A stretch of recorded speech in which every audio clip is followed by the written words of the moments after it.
ABC, this is World News Tonight, with Peter Jennings in London. And from our desk in Washington, Frank Reynolds. Good evening.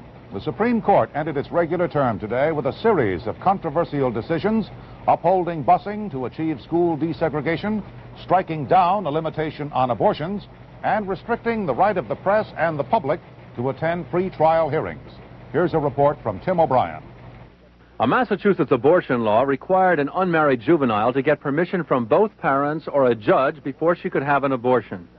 Bill Baird, who runs a Boston abortion clinic, attacked that law as unconstitutional, and today the Supreme Court agreed with him. What the courts have decreed today is that the Bill of Rights never said adults only, that minors are people, that they do have the most personal of all rights, and that is the right to decide whether to become a parent or not. The court ruled by a lopsided 8-to-1 vote that the Massachusetts law unduly burdened the right to an abortion. Justice Lewis Powell, writing for the court, said requiring outside approval in every case often might not be in the best interests of the child. The court left open the possibility that it might uphold a law requiring parental consent for juveniles who've been shown to lack the maturity to decide on their own.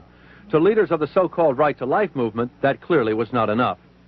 This decision fragments the family, that it separates the minor from her parents, and reasonable people know that the individuals who have the best interest of the minor at heart are her parents, not the abortion entrepreneurs who will make money off of the procedure, and not the courts. Mrs. O'Donnell said she hopes today's ruling will give impetus to efforts to pass a right to life amendment to the U.S. Constitution. The decision is a substantial victory for pro-abortion forces. It tells them, despite the increasingly hostile criticism of the court, the justices are not about to retrench from their generally liberal abortion rulings. If there was any single issue more controversial at the Supreme Court this year than abortion, it might have been busing. And the justices also addressed that today with a ruling that could facilitate busing in most big northern cities. The court approved a desegregation plan in Dayton, Ohio, which required the busing of some 18,000 students. In another case, it cleared the way for the busing of 37,000 students in Columbus, Ohio. Both desegregation plans had been attacked as too broad because they required busing throughout the school system when only isolated schools in each city remain segregated. I think it's a great step backwards. I think it's going to cause more segregation in the major cities throughout the United States than anything. And I thought the whole thing was to stop segregation and have integration and have quality education. And it's doing just the opposite. Right and truth will prevail in the end. And I think today, right and truth has in fact prevailed. The court had a much easier time ordering busing in southern states where segregation in the public schools had been required by state law. In the north, where the segregation had been the product of varying social and economic factors, it was much more difficult to pinpoint blame. Today's ruling reaffirms the view that regardless of who's to blame, school boards have an affirmative obligation to desegregate their schools. If they fail, the federal courts will do it for them. Tim O'Brien, ABC News at the Supreme Court. In another important decision today, the court ruled 5-4 that judges have broad discretion to exclude the news media and the public from pre-trial hearings. The ruling upheld a Rochester, New York judge who had barred reporters and the public from a hearing involving two men accused of killing a former policeman. Justice Potter Stewart, writing for the majority, said the Constitution nowhere mentions any right of access to a criminal trial on the part of the public. That right belongs to the accused. ABC's World News Tonight, brought to you by Ford and your Ford dealer, who invite you to see and test drive their exciting new 79 lineup, featuring the all-new Mustang and LTD. Energy news from overseas today. The state radio in Saudi Arabia has reported the Saudis will increase their crude oil production. It quoted an official source at the Royal Palace. It gave no specific figures, but said the increase was necessary to meet expenses of Saudi Arabia's second 5-year development plan. Senior American oil sources here in London are confused. Aramco, the American consortium which pumps Saudi oil, has not been advised of any increase, and the same informants point out that if the Saudis did increase production, Libya and Kuwait could decrease theirs in an effort to keep the price up. For the effect of any Saudi decision on America's energy supplies, here's Roger Peterson. Saudi Arabia now produces about 8.5 million barrels of oil a day. If the Saudis increase that to 9.5 million, back to the level of earlier this year, That extra million barrels a day could all but offset the current world oil shortage, according to Energy Department experts. More oil flowing would cut spot market prices down to just above current posted prices and end the spiral of surcharges seen in the past 6 months. Energy Department experts say additional Saudi production of 1 million barrels a day would only be necessary for 3 to 5 months until higher prices and government policies take effect and dampen demand for oil. All these ifs depend on two more. A Saudi increase could help the immediate problem if nothing else happens in Iran to interrupt their oil flow, and if the other OPEC countries don't decide to cut back their production to offset the Saudi increases. Roger Peterson, ABC News, Washington. The president, who warned yesterday that the latest OPEC price increase makes a recession much more likely, held a series of meetings today to discuss the gasoline shortage and other energy problems. Here's a report from White House correspondent George Strait. In a whispered exchange before the start of his first meeting, the president was told by Energy Secretary Schlesinger that, in effect, present federal gasoline allocation formulas might be doing more to cause gas lines than shorten them. Here's the exchange which occurred off-mic. The president: do you feel that the allocation program formulas are fair to the Northeast? Schlesinger: no, sir. They make allowances for growth which helps the West. It's a uniform formula. The effect is, Carter: to put the gasoline where we have the automobiles? Schlesinger: no, what it does is to put the gasoline where the automobiles are not. It puts it into rural areas where people are no longer going on weekends. After the meeting, a presidential spokesman said the formulas might have to be rejiggled. Later, in the obviously warmer cabinet room, Mr. Carter told his senior staff that the current fuel problems might provide them with the kind of leverage they need to get a new energy program through Congress. I think now, unfortunately, the spot shortages of gasoline, the impending shortages of diesel fuel and other fuels in our country has aroused the public and the Congress enough so that we can take expeditious action. The president told this group, I want you to come up with a bold and forceful program. It's what the country needs, says President Carter, to break its dependence on foreign oil. And in fact, it's what this administration needs to break out of the crisis in confidence that continues to grow as the gas lines get longer. George Strait, ABC News, the White House. The White House announced a short while ago that President Carter will speak to the nation on Thursday night at 9 o'clock Eastern Time. His subject will be energy. ABC News will broadcast the president's speech live at that hour. Most state and local officials are predicting the gasoline situation this 4th of July should be at least somewhat better than it has been the past few weekends in areas hard hit by gasoline shortages, presuming July allocations of gasoline arrive as expected. Many individual station owners have told the American Automobile Association that if they get gas, they'll be open, but they're unwilling to make predictions. The gasoline shortage was extremely bad news this past weekend for summer resort areas in the Northeast. Bob Brown went to one region along the New Jersey shore to see how things were going. All our business actually is 75-day season, and every day you lose, you're losing like 1.25% of your business. This should have been $1 million weekend for merchants and motel owners in the resort town of Wildwood at the southern end of New Jersey shore. But they could look from the boardwalk out over the beach and tell in one glance how the gasoline crisis has spawned an economic crisis for them.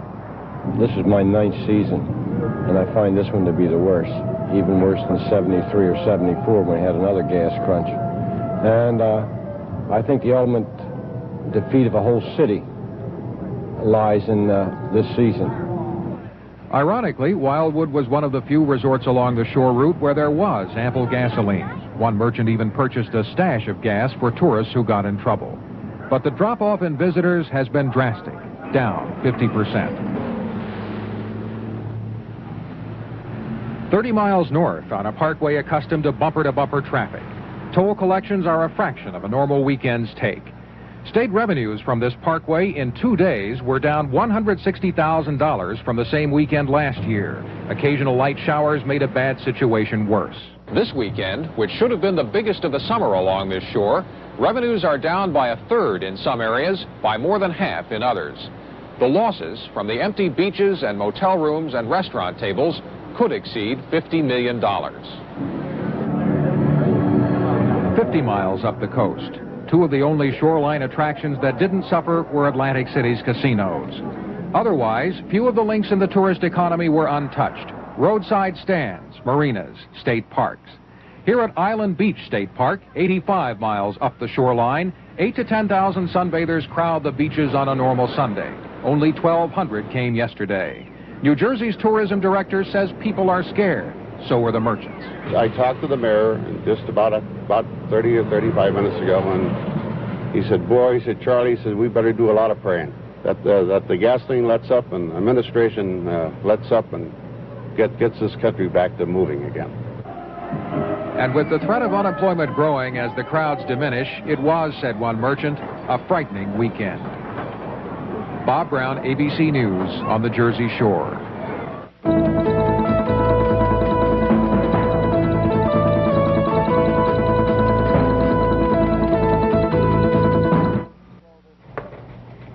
It was only 3 years ago this month that the Democratic Party nominated Jimmy Carter, and he began the campaign a heavy favorite to win the election. But the story in July of '79 is far different from that of July in '76. The latest ABC News Lewis Harris poll shows that Mr. Carter has now hit not merely a new, but an all-time low in popular support. Here's a report from Lynn Scher. The president's return home to deal with the nation's troubles brings him face-to-face with his own problem, an unprecedented downturn of public opinion. According to our latest ABC News Harris poll, the American people are giving him their lowest marks ever for the overall job he is doing. The rating, 73% negative, 25% positive, makes him the worst-regarded president in modern political history. Worse even than Richard Nixon, who scored the previous low, 71 to 26% negative, in June 1974, just before he resigned.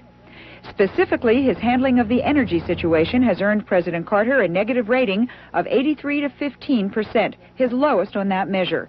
On handling the economy, he gets 82 to 16% negative. On his anti-inflation program, 82 to 14% negative. And while the president does somewhat better on foreign policy issues, the results are still negative. When the poll was taken, with the president in Vienna to sign the Arms Limitation Pact, he was judged 44 to 43% negative on his handling of SALT. In handling relations with Russia, 52 to 37% negative. After his peacekeeping efforts in the Middle East, the president was well regarded in world affairs, but even that has soured.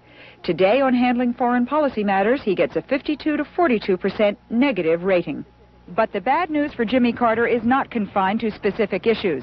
On the more personal side, inspiring confidence in the White House, he scores 74 to 20% negative.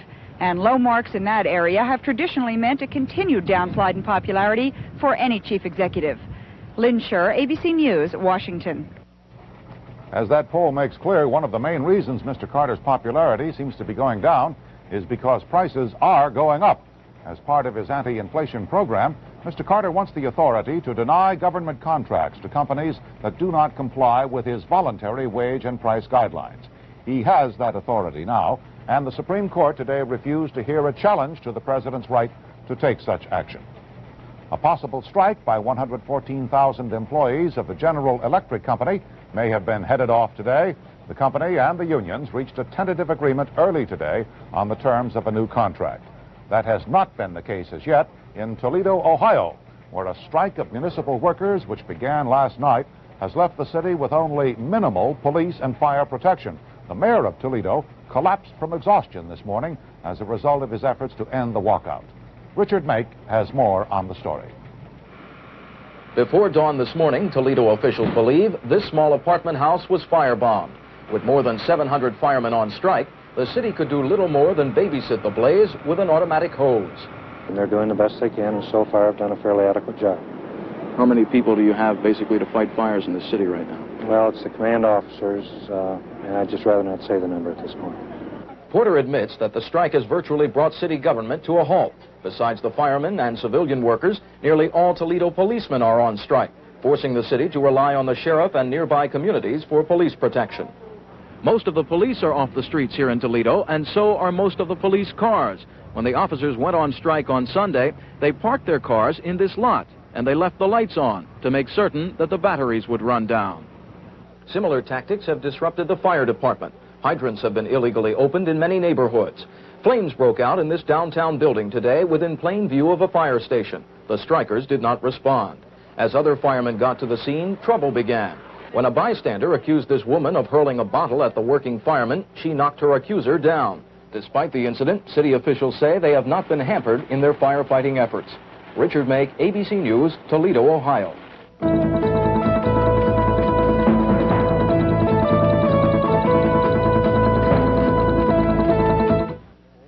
Elsewhere overseas today, there was further American support for the Vietnamese boat people. Secretary of State Vance, addressing a meeting in Indonesia, asked 5 Southeast Asian nations to reconsider their decision to turn away Vietnamese refugees. Mr. Vance also warned that the fighting in Cambodia between Vietnamese and the soldiers of the ousted regime was an increasingly serious danger to next-door American ally, Thailand. Well, memories of an old war will rush to the surface again in Germany tomorrow. It is the day on which the German parliament makes its decision whether or not to continue prosecuting Nazi war criminals. The statute of limitations on war crimes expires at the end of this year. The crucial vote itself, as Kati Martin reports, has been preceded by a vigorous and often painful national soul-searching. Germans of all ages are facing their past head-on. The crematorium at the Dachau death camp, no longer a deserted reminder of the Holocaust, or the former barracks of Bergen-Belsen, where Anne Frank died, now on Sunday afternoons filled with Germans who want to know more about their Nazi past, and who want, above all, for their children to know more. This young man is confronting his elders with one question: how could you let it happen? It is a recent evening in the West German capital, which several hundred citizens chose to spend locked in a debate some are calling a national crisis of conscience. Hans Jacobsen, historian of the Nazi era, gave some comfort to his listeners, told them they could only have known the pieces of the puzzle, not the full horror of the Nazi years. Hans-Jürgen rejects that explanation and says he recalls open anti-Semitism during his own youth. The hunger to get at the minute details of the past, up to now reserved for historians, has led the government to open the Special Nazi Information Branch of the Interior Department. 6 newly hired employees can't keep up with an endless demand for books and brochures about the Holocaust. Just as energetic in getting out his message to the German people is Edgar Geiss, leader of the neo-Nazi movement. Geiss's message is one of hate. Hatred of Jews, of communists, and of today's Germany, which Geiss claims has been made weak by a false sense of guilt about the past. Edgar Geiss is a member of a minority of perhaps several thousand. Yet Berlin Jew Jacob Rabau lives in fear of ever running into Geiss or one of his followers. Half of Rabau's family perished in concentration camps. He says Germany must continue to prosecute Nazis, must continue to battle against what he calls the eternal appeal of Nazism. We have newspapers in this country published in hundreds of thousands of numbers every week, which are full of hatred against Jews, full of hatred against democracy, and as they are published in such a big number, I do believe that they are sold as well, and if they are sold, they are read. So this is dangerous, and by our laws, it's hard to forbid this. We haven't found the way yet. And as a Jew, I'm not satisfied with this, as you can understand. Not far from Jacob Rabau's house in Berlin is this underground vault. It holds the records of 11 million Germans who joined the Nazi Party. In the past, these files have provided invaluable evidence in prosecuting Nazi war criminals. Whether the West German state continues to make use of these files to bring other war criminals to justice, that question will be decided in the crucial parliamentary vote tomorrow. Kati Martin, ABC News, Berlin. In Turkey today, there is concern about Skylab. Turkish scientists think there is a chance, about 1 in 200, that pieces of Skylab could fall on Turkish soil as early as July the 12th. Provincial governors have been ordered to take emergency precautions and have all their first aid services brought up to scratch.